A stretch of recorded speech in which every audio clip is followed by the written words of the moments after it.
शेतकऱ्याला काय माहिती कोणती कंपनी काय, इंडू गुंडू मुंडू सुंडू कोणत्या बी जेवढ्या कंपन्या आल्या तेवढ्या लोकांनी लाईक करून टाकले अध्यक्ष महोदय। याच्यामध्ये शक्ती कंपनी आहे अध्यक्ष महोदय। बिबट या प्राण्याबद्दल, बिबट्याबद्दल या सभागृहामध्ये बोललं गेलं। आता जुन्नरचे आमदार साहेब या ठिकाणी बोलले।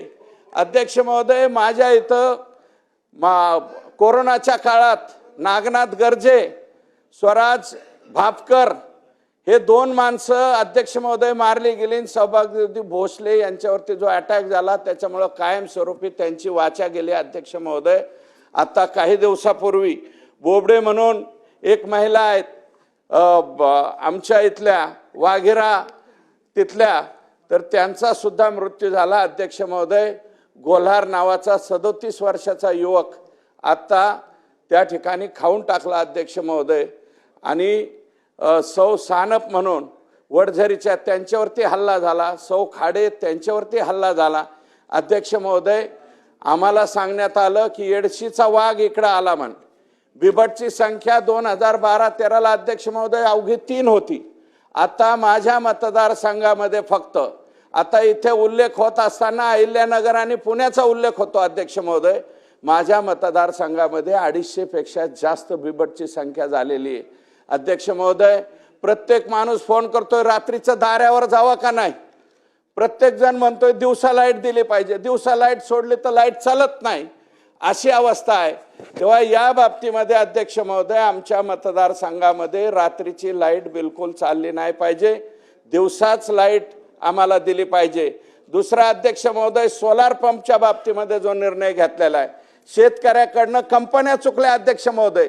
शेतकऱ्याला काय माहिती कोणती कंपनी काय, इंडू गुंडू मुंडू सुंडू कोणत्या बी जेवढ्या कंपन्या आल्या तेवढ्या लोकांनी लाईक करून टाकले अध्यक्ष महोदय।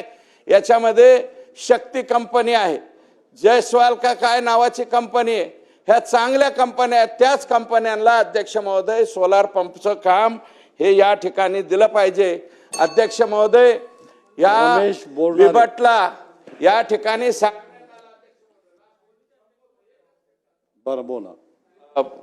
एकच मिनिटाचं अध्यक्ष महोदय, बिबटच्या समोर शेळ्या सोडायच्या अशा पद्धतीचं ठीक आहे, मंत्री महोदय ते बोललेत, परंतु त्याच्याऐवजी आमचं मत असं आहे अध्यक्ष महोदय, बिबटची संख्या जुन्नर, अहिल्यानगर, बीड या जिल्ह्यामध्ये एवढ्या मोठ्या प्रमाणात वाढली, याला रेस्क्यू सेंटर जर करता येत असेल तर ते करावं।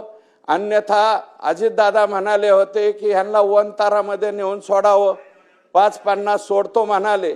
दादा परत म्हणाले की अध्यक्ष महोदय खरोखर आहे हे जंगलातले बिबट राहिलेले नाहीत, हे अक्षरशः माणसाळलेले आहे आणि हे उसातच पैदास इकडे होते, पण आमच्या इकडे मात्र जनतेच्या जवळ गावाच्या जवळ ते त्या ठिकाणी बाळंत होते आणि एकाच वेळी अध्यक्ष महोदय 3-3 बिबट होत आहेत आणि त्या पिल्लाला जर हात लावला तर मग मात्र त्या अख्ख्या गावाला झोपून देत नाही, अशी एकंदरीत परिस्थिती आहे।